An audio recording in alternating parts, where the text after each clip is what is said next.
Hi everyone, welcome to aspiring toppers.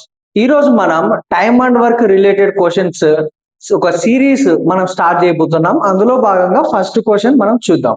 Okay, question లో ఏమి ఇచ్చాడంటే, if Ram can do a piece of work in 8 days and Shyam can do the same work in 5 days, in how many days will both of them complete the work అని ఇచ్చాడు. ఇప్పుడు దీన్ని అర్థం చేసుకుందాం.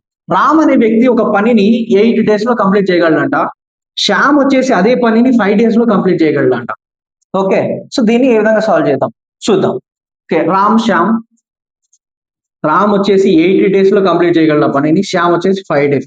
So ఈ విధంగా వచ్చినప్పుడు first మనం ఏంటంటే టోటల్ వర్క్ ఎంత మనం చూద్దాం. Total work, okay, total work గురించి తెలుసుకున్నాం. టోటల్ వర్క్ ఎట్లా చేయాలంటే ఈ రెండింటిని ఎల్సిఎం చేస్తే వచ్చే వాల్యూ టోటల్ వర్క్ అన్నమాట. ఓకే, 40 ఎల్సిఎం చేస్తే వచ్చేది 40. ఓకే, ఇప్పుడు 40 వచ్చింది కదా, ఇప్పుడు ఎఫిషియన్సీ కనుక్కుందాం. ఓకే, ఎఫిషియన్సీ ఏం లేదు, ఈ టోటల్ వర్క్ ని డివైడెడ్ బై 8 తో చేస్తే మనకు ఎఫిషియన్సీ వస్తుంది. ఓకే, 40ని 5 తో డివైడ్ చేస్తే 8 వస్తుంది. సార్ ఎందుకు డివైడ్ చేయాలంటే ఎఫిషియన్సీ కనుక్కోవడానికి. ఎఫిషియన్సీ అంటే సామర్థ్యం. రామ్ అనే వ్యక్తి 5 units, for example 5 units work అనుకోండి, 5 units work daily 5 units work చేస్తే అది 8 days లో 40 యూనిట్స్ కంప్లీట్ వర్క్ అవ్వడానికి 8 days పడుతుంది అనమాట. అదేవిధంగా 8 యూనిట్స్ వర్క్ ని, ఓకే, 8 యూనిట్స్ వర్క్ డైలీ చేస్తే శ్యామ్ వచ్చేసి 5 days లో కంప్లీట్ చేయగలడు అనమాట.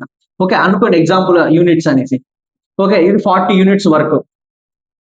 ఓకే, టోటల్ వర్క్ ఈ విధంగా ఫ్రేమ్ చేసుకోవాలన్నమాట. ఫర్ ఎగ్జాంపుల్ ఇప్పుడు క్వశ్చన్ లో ఏమి ఇచ్చాడంటే both of them together complete the work, వీళ్ళిద్దరు కలిసి పనిచేస్తే ఎన్ని రోజుల్లో కంప్లీట్ చేయగలరు అన్నప్పుడు 13 యూనిట్స్ వాళ్ళు ఒక రోజులో పని చేయగలరు అనమాట. ఓకే, టోటల్ వర్క్ ఎంత 40 వర్క్ ఉంది, అది 13 ఎఫిషియన్సీ, డైలీ 13 ఎఫిషియన్సీతో పనిచేస్తే 3/1/13 ఇంత టైంలో వాళ్ళు ఇద్దరు కలిసి పని పూర్తి చేస్తారనమాట. ఓకే, ఇంకొకటి షార్ట్ ఫార్ములా ఏంటంటే దీనికి A into B by A plus B. Okay, A value ఎంత 8, B value 5. Okay, 8 plus 5, 8 5 40, 13, 3/1/13, 13 3 39 plus 1 40. Okay, ఇది మన ఆన్సర్. అంటే క్లారిటీ కాన్సెప్ట్ మనకు గుర్తుంటే మనం ఇటువంటి క్వశ్చన్స్ ఎన్ని అడిగినా కూడా సాల్వ్ చేయొచ్చు అనమాట. Okay, thank you.